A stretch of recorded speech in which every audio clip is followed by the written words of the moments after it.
Well, hello, everyone. I saw from the participants as they began arriving that we have people from all over the world. So even though it's evening in the US and the eastern part of the country, I know it's morning tomorrow in the southern hemisphere. And so welcome to all of you. And if some of you are joining us at a really awkward time, thank you for joining us at such an awkward time. In this second webinar, we're going to talk about what data are used for calculating EBVs, and in particular, how and when you should take measurements. I know some of you are quite advanced in your understanding of these things, but others of you are maybe just getting started. So we hope we have some material that's of interest to all of you. Jane is with me, and there's a portion of the seminar, the webinar, which she's going to cover when we get to that. So calculating estimated breeding values is all about data and about transforming data, which are raw numbers, that measure phenotypes into information. And once those data have been transformed into some information, and when they've been organized and structured, they will lead to some knowledge about the enterprise they measure or they describe. And with that knowledge, you can make decisions. And the decisions you can make with respect to choosing which young dogs are kept for breeding are the decisions that will produce genetic improvement in your population over multiple generations. The question that we're sometimes asked is, well, what data need to be kept? And the short answer is that you really need to keep data on everything. We've organized and built IWDR, so we hope we've made that as easy as possible. Of course, on the basic dog information, you need to know all these things about its characteristics. And then with respect to health, you need to keep track of all diagnoses that are recorded by the veterinarians, genetic test information, medical care information, anything that's related to the animal's health, but especially the diagnoses and the genetic test results. With respect to behavior, we've given you the behavior checklist for scoring aspects of behavior.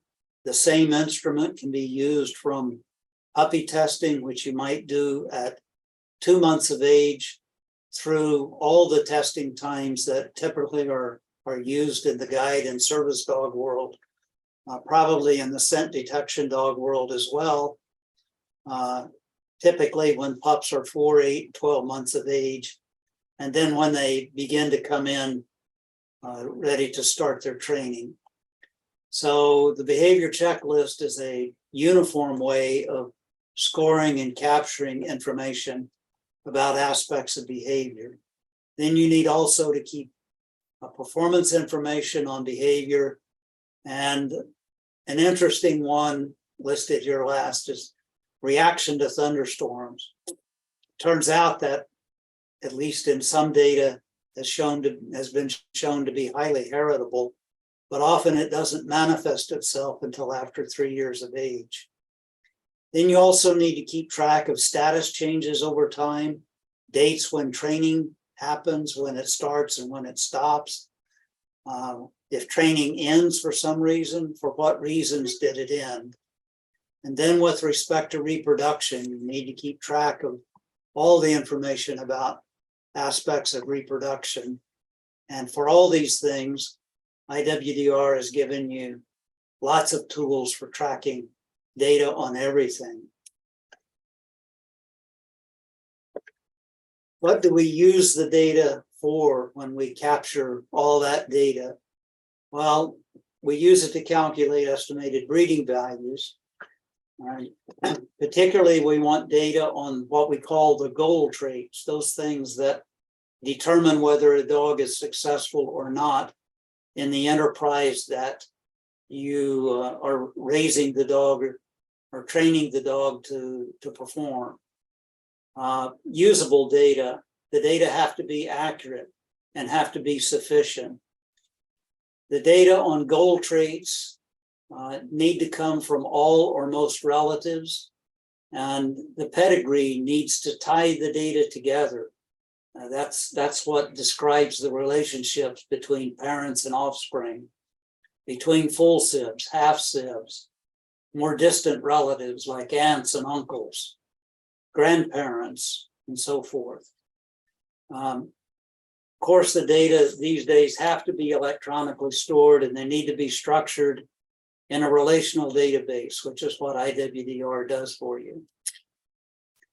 And the choices need to come from drop-down lists, which mean you're choosing items from a list, which again get stored in the database as coded values, numbers. With numbers, we can do things. With free text, we have chaos. So we want structured data coded uniformly throughout the database. The data need to be accurately measured, which means they're consistently measured. As dogs progress in age, you're measuring dogs month after month at about the same time in their progression of life. And when we have all that, then we're able to look for genetic correlations between these data and your goal traits, whatever those might be. And then finally, enough data. You have to accumulate data over time in order to get a sufficient body of data together that statistically we can begin to sort out what the trends are in families of dogs. So offspring tend to resemble the parents that produce them. And by putting that together in statistical models that accurately describe the relationships among dogs, it helps to partition the variation into parts that can be attributed to genetic differences, which are passed from parents to their offspring, versus all other variation, which arises from a variety of sources. The pedigrees in IWDR are entered, as most of you know, by simply recording the sire and the dam that produced each litter. And as you go back in generations of ancestry and enter the parents of those parents, so now we have grandparents of a litter, eventually it enables us to put together where common individuals exist in the sire side of the pedigree, which is above this solid horizontal line, and the dam side of the pedigree, which is below the horizontal line. If you're familiar with the 5-generation pedigree in IWDR, the common ancestors are color-coded. So Thelma occurs down here in the dam side. She also occurs up here in the sire side. The same is true for Beth. A female here occurs also in the pedigree in this location. So those are common ancestors within the 5 generations of the dog in focus. That got cut off up here, but we know that that dog was inbred to some degree, and the inbreeding, at least close in the pedigree, is coming from these 2 common ancestors.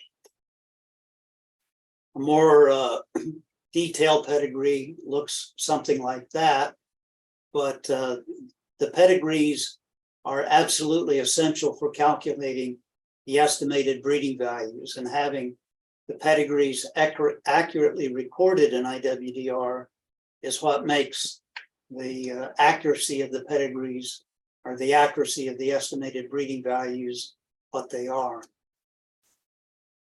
So the other comment that we need to make about the data that are being accumulated in IWDR is that we need you to record the normal diagnoses that are observed on a dog every time the dog is examined by a veterinarian. And if the dog is healthy and fine and has no issues, there's a tab in IWDR for recording health normals. The purpose of that is to tell us on a particular date with respect to a particular diagnosis, for example, neuromuscular or musculoskeletal, this dog was normal. That means in the analyses for estimated breeding values, this would go in as the very best score possible for that particular aspect of health. And then we automatically calculate at what age the dog was observed. So getting the normals stored into the database are really key and very important. Now I'm going to turn this conversation over to Miss Jane. She's going to pick it up here and talk about useful temperament data and the behavior checklist. So Jane? Thank you, Eldon. So what kind of data is useful in temperament? And I'm going to separate out what's used for EBVs and what's not. Currently, down at the bottom, the behavior checklist is the only measure of temperament that we're able to use because that's where we have the data. Jumping up to the top, however, at Guiding Eyes and Guide Dogs for the Blind, California, we both use a success EBV, and we use that based on the dog's statuses. It is something that I think could be used in IWDR. However, people have to keep their statuses up to date. So this would be the status detail. And as dog moves through your system, just keep recording and updating that information, and we'll see if we can see how heritable that is. It has been in the past. Reason for release is important. It's not used for the EBVs exactly, actually at all. However, the key thing is we made it a lot more detailed, and I'll give a little bit of a demo and get into that when we actually get into the database later. But if you can separate that out, you can have a lot better indicators for what are you losing dogs for, and that will help drive the EBVs. So that's why I put that there, because we need from our users, you folks, the ability to say, hey, we're losing a lot of dogs for these problems now that you've fixed these other things, or you have fixed them through the use of selective genetic selection. The behavior checklist, we're going to spend a little bit of time on that. And it's useful for two things. One is you can actually use it a little bit for prediction of guide dog success, mostly the failures early on, the dogs who won't make it. But also the traits, we have to look at which traits are heritable. We're just going to review which traits are heritable. Let me see here. Having a little problem with advancing the slides. I'm not sure why. Eldon, do you mind advancing the slide for me? Okay, thank you. The behavior checklist, we have 52 items possible, but not in every single situation do you answer all 52. The key point I want to make, though, is for you to remember to score as many as possible. And as possible means that even if you're doing, let's say, an evaluation with a puppy raiser, you can ask them questions or get surveys about how's that dog, or a questionnaire, how's that dog doing? But typically we get that kind of information and we ask the puppy raiser, have they had any problems with house manners? What is it like when you get in the car? Are they nervous about riding, etc.? So the behavior checklist is scored on a scale generally of 5 to 1, and try not to leave anything blank. That will really help. You can progress, Eldon, if you will. So what points to measurement? The IBC group, we've asked if you can start with the GD-BART test, the adult in the formalized test. And that's a really good one to start with because everyone can get on the same page. And remember what Eldon said earlier, you got to be able to measure things the same. And it's done generally when the dog comes in at training induction, the time period that you're maybe assessing the dog, so they just arrive. So it's the very early part before they have any training. And for many schools, it's between 12 and 16 months. The second time that's really helpful that we've found has been giving us great information on the heritabilities of traits, as well as what a picture of that dog is at 4 months. So we're putting that as also a high priority, but we also want to emphasize that other measures at the 8 and 12 month are helpful, but if you can only do a little bit, then please try to focus on the 4 month first. We hope that you're out there working with your dogs. You have puppy raising staff that can be trained to score the dogs based on the walk in town or whatever you're doing with them at that time. Training is also very important, and it's the longitudinal picture of the dog over time that has been the best measures to be able to use for estimated breeding values.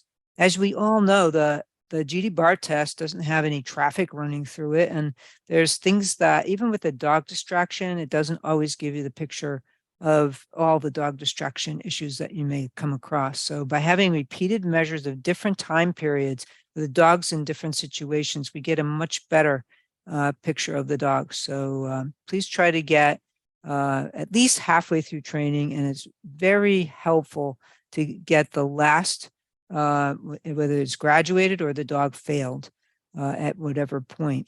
Some schools do monthly as well. And just to not leave puppy testing out, it's then some schools do it. There's multiple puppy test systems that are in place, which may make it a little hard to use those data as effectively, but they are being used as well. And socialization really does have an impact on the results on the puppy test. But if you're consistent in your organization, that will help a bit. Okay, next slide. So this slide has the 11 behavior traits that we currently have, but what I want to emphasize, I was a little worried that if you see these are the traits that we're measuring, some people might say, well, let's just measure those and forget about the rest. And no, please make sure that you fill out everything because we may be able to combine data from multiple traits. And as I mentioned before, getting it from puppy test to training, the whole picture of the dog is really helpful. It's hard to get really good data once the dogs go out. So we do add at guiding eyes, but the data are not as, full behavior checklists, and there are many different times under different circumstances. So it gets pretty difficult. So we didn't include those, although you can.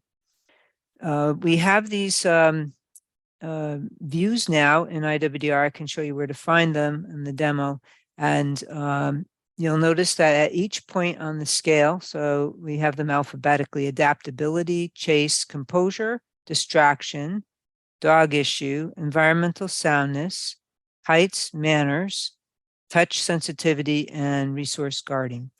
The points on the scale, the 5 is an absent, 4 is very mild, 3 is mild, 2 is moderate, and 1 is severe. And the line where you see the point is where that particular dog is for that behavior checklist. And you'll see there were 2 behavior checklists for this dog, but not everything was scored. So we don't have information on everything. But when you say, well, there isn't a BCL item called adaptability, and that's true, what we use is the lowest score from the kennels poorly, separation anxiety, and handler attachment.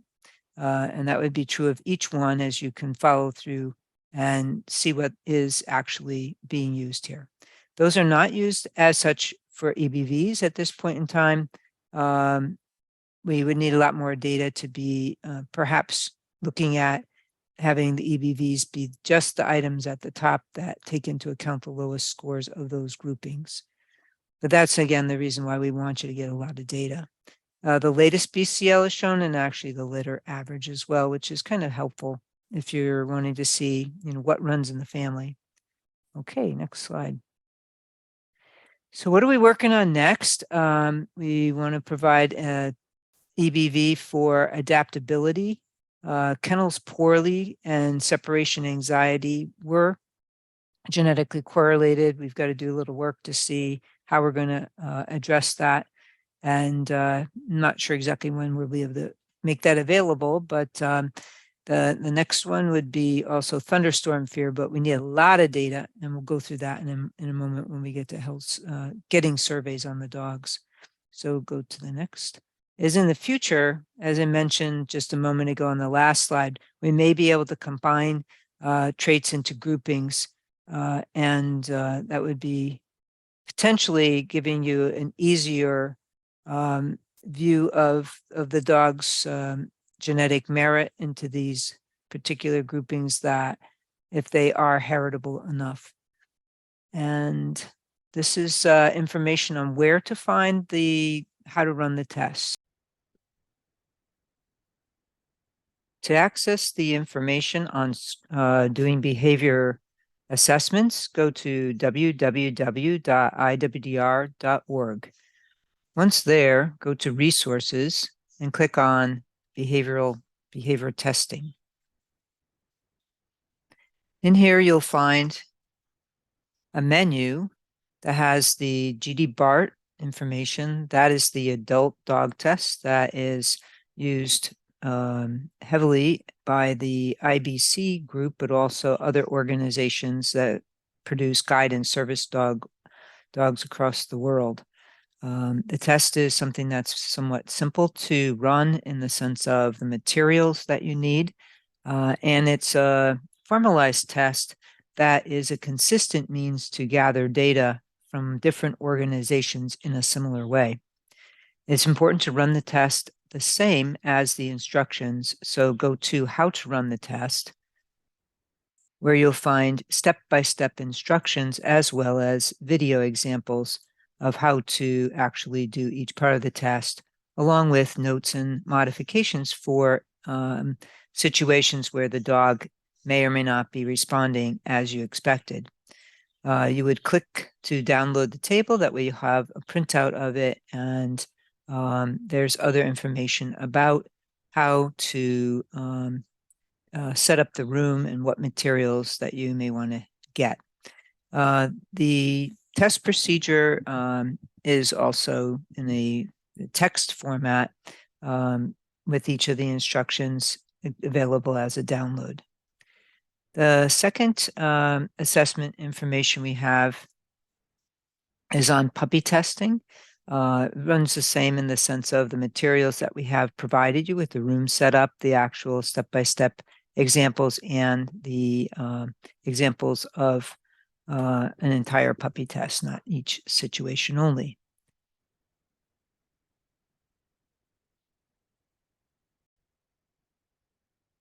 We'll be adding another tab soon on the how to run a walk and talk, which is an assessment that's done with the puppy raiser, and one of your staff who's a puppy raiser supervisor, and we'll make you aware of the new section if you subscribe to IWDR updates. We'll show you where to do that.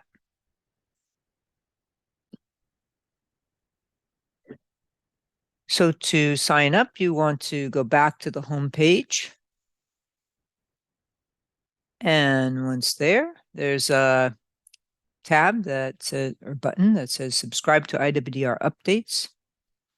And if you fill that out, we'll send information to you on regular newsletters or special ones if we've got something that's somewhat urgent to communicate.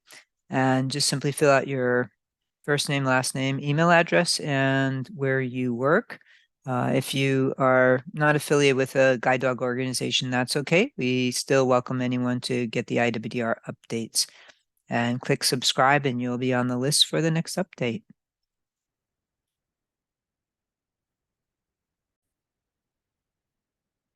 If you're also interested in receiving information on any updates that are done on the behavior checklist definition, such as a new version that's been uploaded in your language, or if there are any changes to the behavior checklist definitions, please go to the BCL definitions within the behavior scoring. So that would be go to behavior scoring and the definitions download. And you'll see at the bottom of that page a sign up for the behavior checklist updates. That is a different sign up sheet than the just IWDR updates. And you can be on both, but this one is specific to the behavior checklist updates. Oh no, I have the thunder. So thunder reaction, Eldon was mentioning before, it's highly heritable. It's something that we have to measure at least through age 6. If you're measuring later in life, all the way through from now when they're young, up until at least 6, preferably a little longer, through a survey, we can actually provide everybody with an estimated breeding value for that. And if you go to the next slide, there was a paper that I had read and actually heard the speaker many years ago. And it was pretty impressive to me that they'd run it on just 69 dogs. I forget the breeds, German Shepherds and something else, and was able to identify, he didn't do heritabilities, but he was able to identify patterns in these dogs. And what he was really looking for, and he defined, was the level of change in the dog's behavior, the impact on the ability to work or play, and the duration of the change in the particular behavior that the dog was exhibiting. If you click the slide again, I was able to take that into 5 categories, and it's fit very nicely into the behavior checklist scores of 5 to 1. And we asked the families that own these dogs what their dog is, what classifies, how would they classify their dog based on the description. And as I mentioned, it's pretty highly heritable and really has helped us at Guiding Eyes to have a very, very low incidence of thunderstorm fear. Okay, and then turning it back to Eldon. Okay, thank you, Jane. Let me just verify that you can hear me, Jane? Okay. So my task here is to talk a little bit about the health measures that are needed for calculating EBVs and how we can measure those. And so this has been organized according to the health traits that we're currently calculating breeding values for. Elbow quality, it's labeled here hip extended view and pin hip because those have been combined in a way that I'll describe in a moment to produce an overall hip quality score. And then the pin hip score, which measures joint laxity directly, a skin score, and then some comments about the dogs that are normals. And for each of these, it's important to know that basically, if possible, we should get these measurements on all dogs, but we know that it's expensive to get a pin hip measurement on individuals. And so if you can only measure a few dogs by the pin hip method, then you should be measuring your prospective breeders, which means those that you keep for breeding then will also be measured. And the age at which they need to be measured, well, hip and elbow quality need to be measured more or less at least not much earlier than 12 months of age. This says greater than 11 months, but ideally 15 to 16 months. But we need the radiographic information about elbow quality And there's information here in a website that gives you some additional information about it. I'm not sure why the DY is in front of it, but that's just supposed to be HTTP. And then for the overall hip score, again, we need to get those measurements at 12 months of age or later. The OFA, for example, in the US requires dogs to be 24 months of age before they will produce a certified OFA score. FCI and BVA in the UK and Europe require the dogs to be 12 months of age. I think that's also true in Australia, New Zealand, and in Japan. The PIN-HIP score is an interesting one because it's a completely different method. It's accurate beginning at about 6 months of age, particularly as the dog grows older, around 10 to 12 months of age. It's a very accurate measure of joint laxity. Dogs which have the least joint laxity are dogs that are least likely to develop osteoarthritis as they age. And if they do develop osteoarthritis, it will be at later ages most often than dogs which have loose hips, which are high numbers. PIN-HIP scores are certified by the PIN-HIP organization, which is a part of Antec Imaging now. And so the radiographs taken by a certified PIN-HIP radiologist will be automatically sent to PIN-HIP, and then you will get a result sent back to you by email. The skin score is a score that's driven by diagnoses over a lifetime, but for calculating EBVs, it's the diagnoses related to skin that are accumulated on a dog up through the point at which the EBVs are calculated. I'll give you more details about the skin score in a few minutes. There is some value to obtaining information as dogs age through owner surveys that use definitions to assign diagnoses. And then finally, just to mention the normals again, we need information on all the normal dogs every time they're seen by a veterinarian with respect to health, but especially around the time the dogs would start training. And then as they age and are out working, if you can get additional information from owner surveys, that would be useful as well. Normals, as Eldon mentioned, you can get them from the exams. It's really important to try to get it at the time they're coming in for training. But at like maybe at the end of training is also useful because you have a little more data. And then at the annual health surveys, if you can implement those, that's been really critical for guiding eyes to be able to have excellent estimated breeding values on some of these traits that are a little later onset, like thunderstorm fear. And also epilepsy is another big one.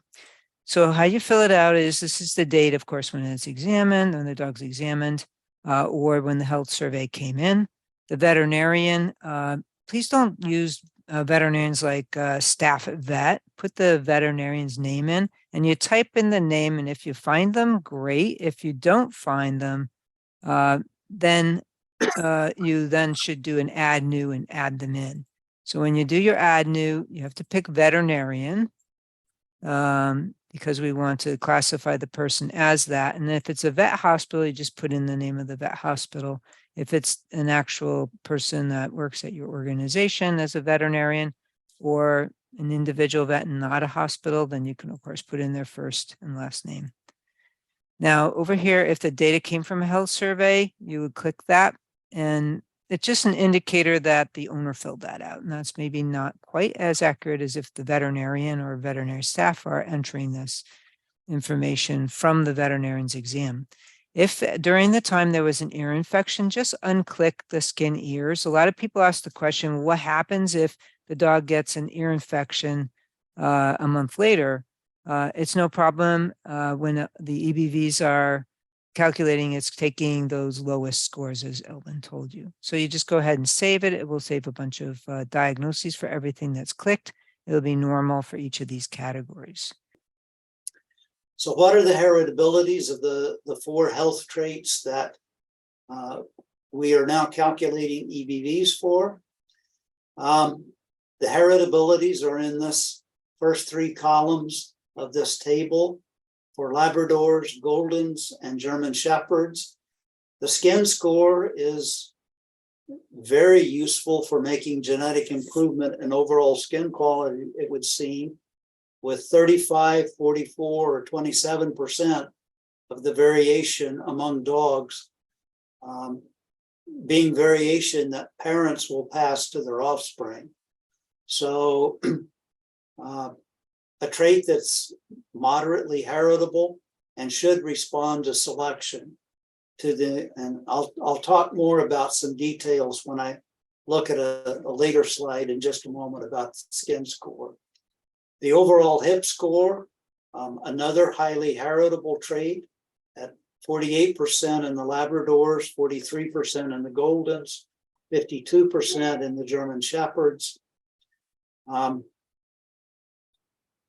The hip quality measures in IWDR should be useful to help you identify dogs that are most likely to produce puppies which have high quality hips. And if you can use the estimated breeding values, your chance of making genetic improvement in overall hip quality is even more improved. And at this point, most of you are likely able to use the estimated breeding values in helping you make young breeder selection decisions.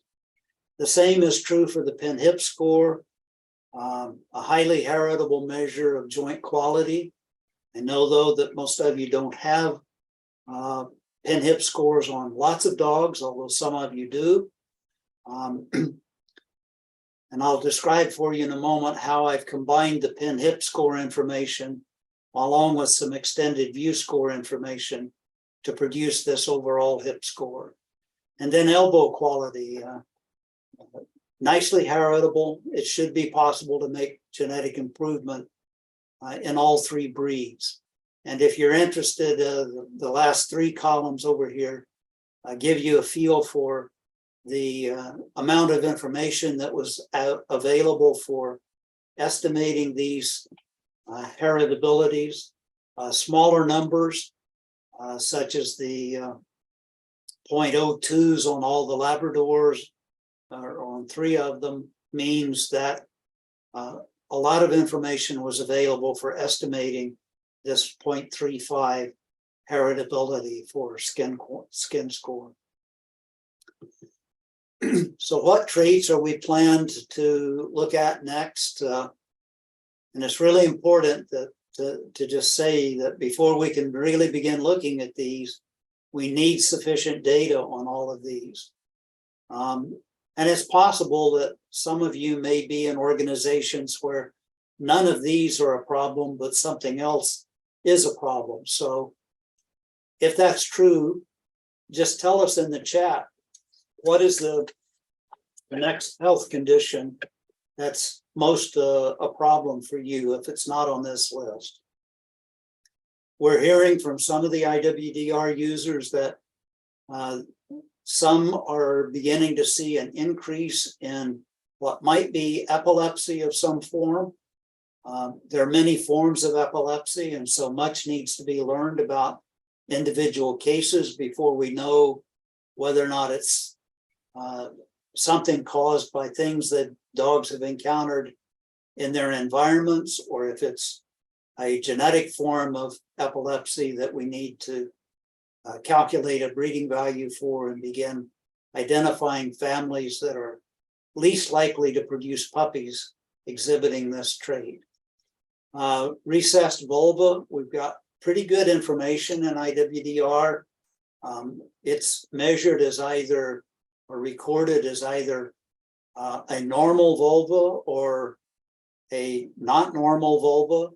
So it's a binary trait and will require us to use a different methodology for calculating the underlying threshold characteristics of this trait and reporting an EBV for it.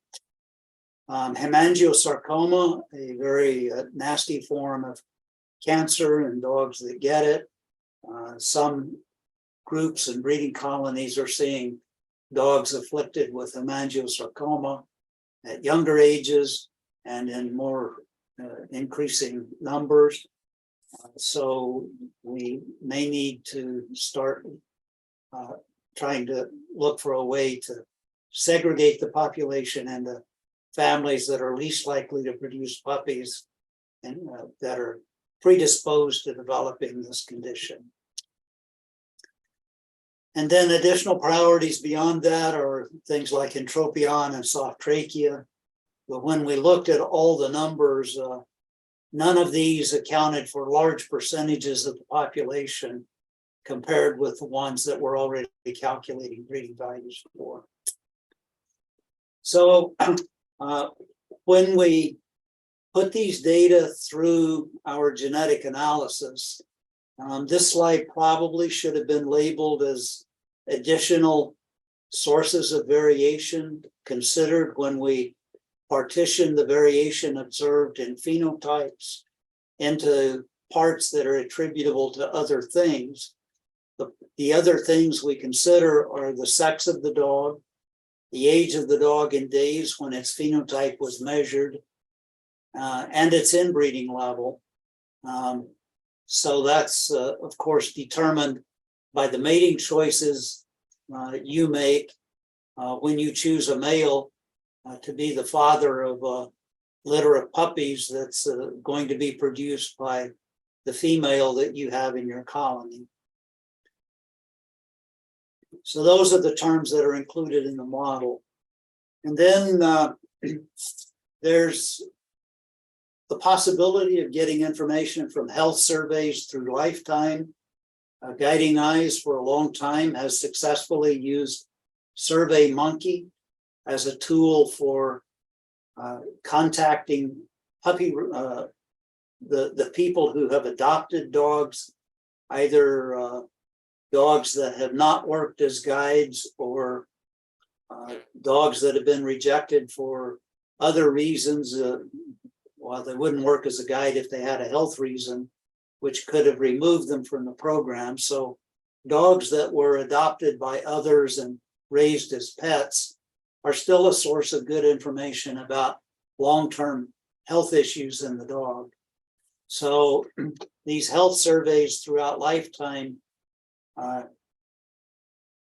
a good source of information, but it does require you to get agreement from the adopters and the clients. If they're people who are using guide dogs, they have to agree to supply you with the information. And it is a challenge to keep contact information as current as possible. But Guiding Eyes, at least, has seen nice response rates, some years as high as 70%, I think. And they've been successful in years with improving success or response rate by having volunteers contact people by phone, and just a chat with someone is especially useful, and sometimes a way of getting information about the dogs that are older and out working in the field. I promised you some information from an earlier slide about details for obtaining the skin quality score. This is a list of diagnoses that were started in 2003 to be used for identifying dogs that had, in a general way, issues with either skin allergies or otitis. It includes the diagnoses that are presumed related to allergies. And you can see in the score code column, every diagnosis has a score code associated with it. The dogs which were normal had a score code 5. Dogs which had a minor issue, but it was still an issue, were those diagnoses were given a score code 4. More serious issues were given a score code 3. Even more serious issues were 2, and the most serious issues received a score code 1. The database has a score code assigned to every diagnosis that we have in our diagnosis table, and it is possible for a particular diagnosis to impact more than one major body system. And so there is a score code for a group of diagnoses that are related to immune-mediated issues or skin quality. There's a general complex in the dog that we think sort of has a lot of genetic components that get passed from parents to their offspring. And so the skin score or the score for those diagnoses related to skin helps pull all that information together. But it is still possible that a given diagnosis might also affect other aspects of health besides skin. And so there would be another column in our diagnosis table for the score associated with that diagnosis for a different aspect of health. The table that I just showed you was the table from 2003.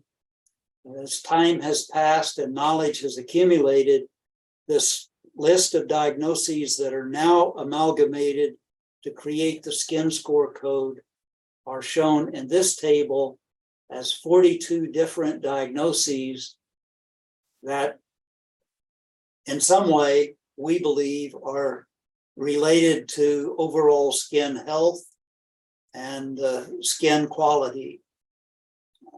And if you look at these carefully, some of them clearly have information related to how the immune system deals with items that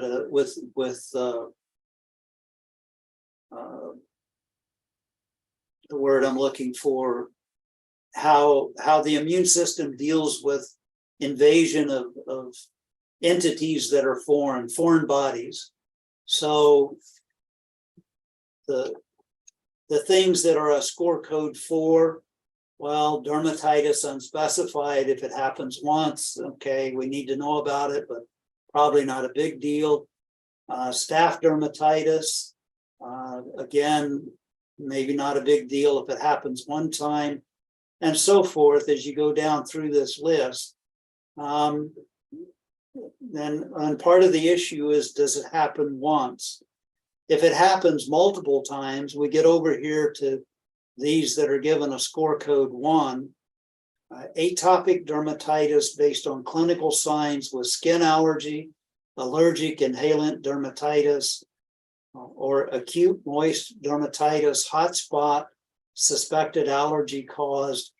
These are things that are much more serious. And this one, otitis externa chronic, 3+ episodes within a 12-month period. Those are all indicators that these dogs have some internal issue that, with respect to overall skin health, is something you want to avoid. So the skin score EBV, if you remember, in all 3 breeds was reasonably highly heritable. And if you look for dogs that are listed high on the list with respect to the skin score EBV, they come from families which have most of their diagnoses over in this left-hand side of this table, where the diagnoses have scores of either 5 or 4. Those dogs would have very few relatives, and no dog with a high EBV is likely to have hardly any diagnoses here on the right. So it's a way of just separating the population into a large group of dogs that are free of skin problems and skin issues versus dogs that are not. Well, we know that all these skin-related issues do respond well to genetic selection, and we've used EBVs or provided them now to help you use EBVs to separate the dogs into family lines that are going to produce puppies you want to keep. But it does require accurate data on many relatives. And if you can get annual health survey information from dog owners, it will help you track changes with time as the dogs age, particularly up through 5 years of age or so. Now let's turn our attention for a few minutes to hip dysplasia in the extended view. I expect that most of you have some general knowledge of hip dysplasia. Dysplasia being a word that means abnormality of development. The radiographs shown in this picture, this slide, are of a Rottweiler at 31 months of age on the left, and that same Rottweiler at 43 months of age. And this is here to illustrate how quickly a hip joint can undergo remodeling, particularly if you look at this joint. It's on the right side of the radiograph, but this is looking upside down, so this would be the left joint of the dog. There's evidence of remodeling already happening that wasn't present in that joint a few months earlier.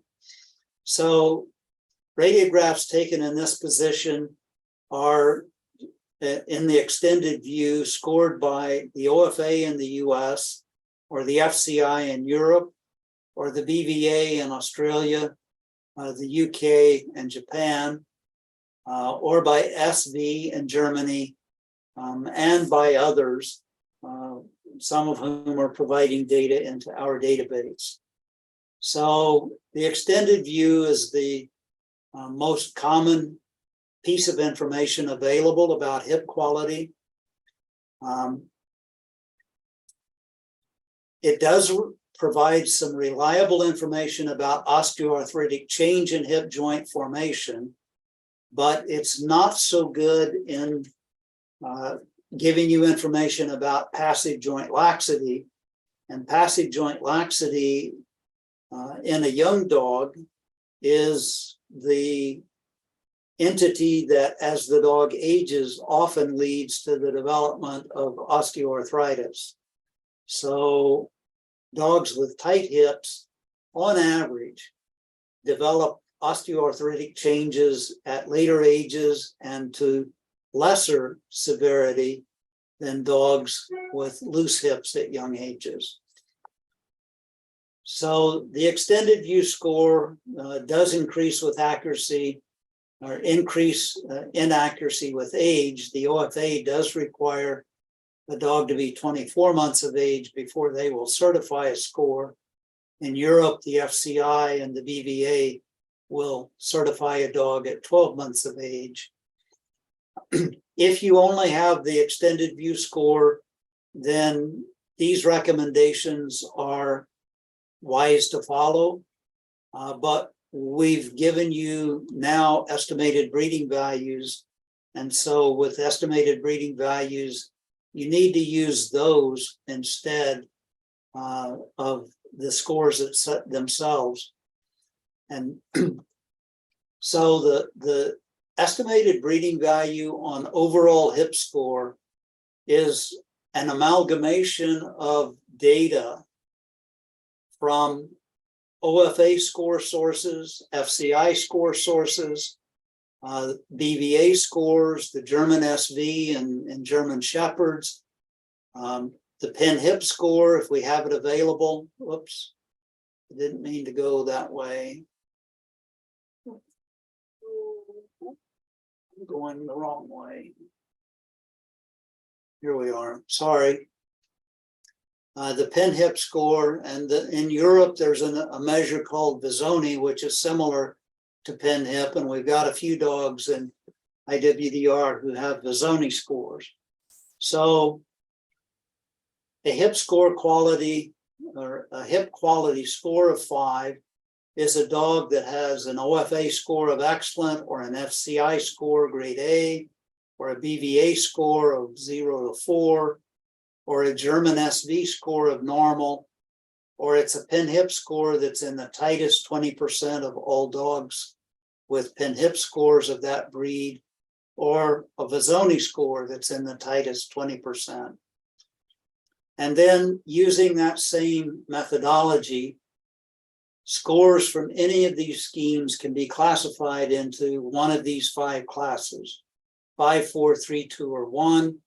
The dogs that are in score class 1 are an OFA moderate or severe score, or an FCI score grades D or E, or a BVA score somewhere between 51 and 106, and so forth. So it was a way that we could combine all of the HIP quality data reported in IWDR into one measure, which helps segregate the population into groups that are most likely to produce puppies that will have high quality hips, which will be puppies that as they age will, no matter what scheme they're being evaluated by, are likely to be in our HIP quality score class 5. Now that the EBVs are available, this is with the overall HIP score that we have reported in IWDR. You can include the overall HIP quality in a selection index, and you can weight it so that it reflects the degree to which HIP quality is a problem in the breed currently under selection. And as we looked at the data in IWDR, HIP quality was a far greater problem in the German Shepherds and the Golden Retrievers that we have overall HIP quality data on, and much less a problem in the Labradors. It now enables the ranking of all young dogs within gender by the overall index. And within that overall index, if the weighting is right for all the traits that are included in the index, then the index is going to rank the dogs to show you which ones are the most likely to produce puppies that have all the qualities you want, and will steer you away from choosing dogs that are going to produce puppies with qualities you don't want. So if you can apply that methodology over several generations, then you're going to make genetic improvement in all the traits, including HIP quality. And it's likely that in 3 or so generations, which will take about 10 years for most of you, you'll begin to see some substantially genetically improved dogs over the dogs that you currently have now. The PIN-HIP method and the PIN-HIP score is included in the overall HIP score. I don't think I need to make much more, many more comments about the PIN-HIP method. It is highly heritable, but it's also expensive. So if you can get it, great. If you have it and it's recorded in IWDR, then we're using it for calculating the EBVs on HIP quality. Now for some information and comments about elbow quality. The canine elbow is a very complex joint. I'm no expert in all the anatomy of that joint, but suffice to say that there are multiple diseases defined by the veterinary radiologists that affect different aspects of this joint. And the radiologists say that there are at least 4 different views that should be taken of the joint in order to provide them with sufficient information to make a real assessment of the presence or absence of elbow dysplasia. But elbow dysplasia is sort of a catch-all in a sense, because the diseases are a fractured coronoid process. It previously, I guess, was FCP, now known as MCD, medial coronoid dysplasia, an ununited anconeal process, a UAP, visible if you've got a radiograph in the flexed view, osteochondrosis or OCD, which can be determined if you have the radiograph in the cranial caudal view, or something called kissing lesions, looks like OCD, but secondary to medial coronoid disease, visible in the flexed view or the ML extended view, and then incongruity, which can be seen in the extended view. So you'll have to talk to people who are grading your radiographs to determine what they require in order to make a determination about elbow quality. In the data we have available in IWDR, there are very few data provided on dogs with information from all these views. And so we take the diagnosis information, and the one that provides the lowest score with respect to elbow quality is the score we assign to the dog. So our elbow EBV is a very general way of saying some dogs have very little evidence and come from family lines with very little evidence of having elbow issues, while other dogs come from family lines that have some or a lot of elbow issues. And you want to choose dogs for breeding which come from family lines without many issues. Inherited epilepsy, as I indicated earlier, something that we may add to IWDR as we acquire sufficient information in order to enable estimating a breeding value for epilepsy. But it's really important to know that the diagnosis recorded on a dog is for a form of epilepsy that is inherited. There are many other causes, as indicated by point 1, that are not genetic, that are very much environmental.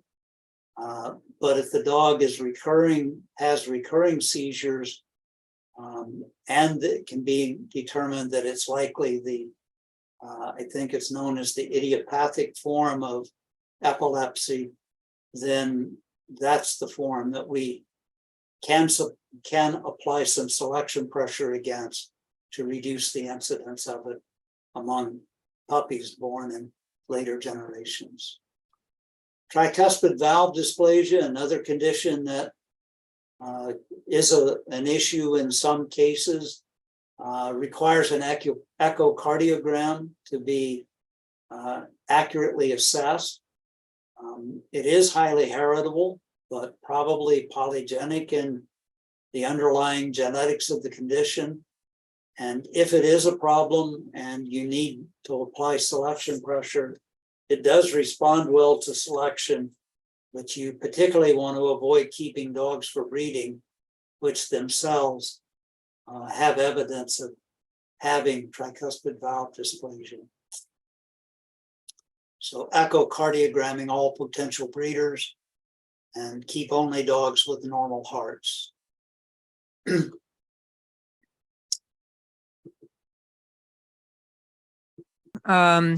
So I was just answering a question for Jackie that came up, and she was, I'm going to just send it, but basically about accuracy of EBVs.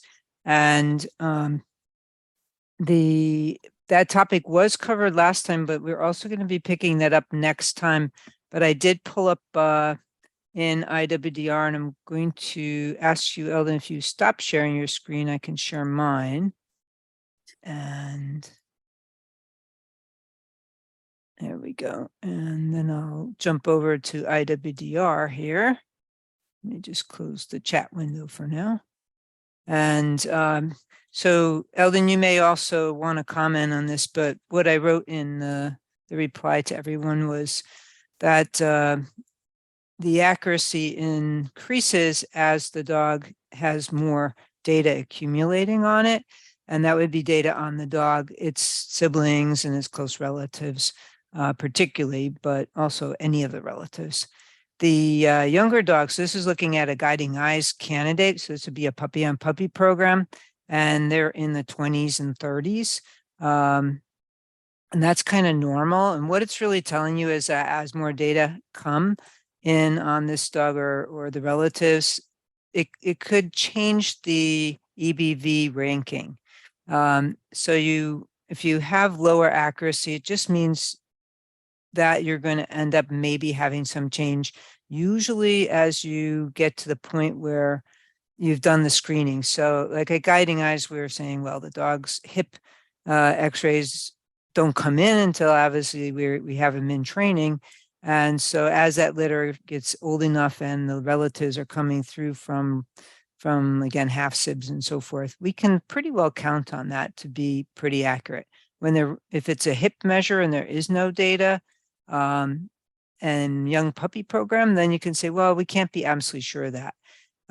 Eldon's advice has always been use the data you have. You know, it's going to be ranking everybody about equally because you don't have the hip data on any of these young candidates. So it's giving you a good ranking as compared to others. Now, Eldon, did you have anything to add about that since that question did come in? The screen that you're looking at, the genetic merit column, is the percentile ranking for genetic merit, as I'm pretty sure. And Yes. the accuracy column is the accuracy with which the EBV was estimated. The EBVs themselves are in the column on the right for the ones which have a value. And this young dog is in a situation where there's not a lot of data available for most of the behavior traits. But relatives of that dog, that puppy, have behavior data. And so I guess I would need to dig into the details of this one to understand a lot more about the numbers that are shown here on the screen. But the accuracy for the EBVs themselves will only increase as data accumulate in the database on the individual dog and on relatives of the dog. And it's also impacted on a particular phenotype by the level of heritability for that trait in that breed. So there are two things that factor into the accuracy. But as the dogs age, accuracy should only be increasing. As long as data comes in, which is why we were urging everyone during this particular webinar is to get the data, and then you'll have a lot more accurate EBVs, and that will guide you, and you'll make much more improvement if you can have the data. We are going to talk about how much data in the next webinars we mentioned, but since we're talking about data, I thought I'd go over to the few questions that we do get at times on normals. Like, what do you do to actually fill it in? Let me just take a peek at the questions that came in. The webinar recordings, they will be available. We're working on getting those into IWDR. So We'll be making everyone aware when that happens. So my dogs, I happen to be in the guiding eyes. I won't actually save normals because we don't want to put any more diagnoses in that are not correct here, but I'll just show you where the common questions are, and feel free to let us know if I need to answer additional questions about this particular. So but the other thing that may be of interest is the genetic test panel. If people haven't been using it, we just want to explain how it's used. So genetic test panel allows you to, just going to get rid of the one that's here. And I'll create a new one. Many people use paw print genetics. And so it will pick out the genetic test panels that are available on the breed. And if you're using paw print genetics and we want to use the service dog one, we could just pick it, or you can search for it. And then you put in the date that you sent it to them and the date that you received it. And then if you click this checkbox, it will create all the options that are available at Paw Print Genetics for this particular panel. And it allows you just to go in and they're color coded. So green is good. And then you have your carriers and then your homozygous mutation. So if this dog is normal for everything, I'll just go and click that. And let's say, oh no, we have something over here where maybe we have a carrier and so forth. So if you're busy and you have to get a phone call or take care of something, you can save it and come back to it. Or if you've only done tests on those particular items or only want to record those, you could stop at that point. But what you then do is go back to this edit and indicate that you're ready to run the code. So that would be a yes. I'm not going to do it because I don't want to create a diagnosis for each of these here on this dog, but I'd say yes, and then I click the checkbox and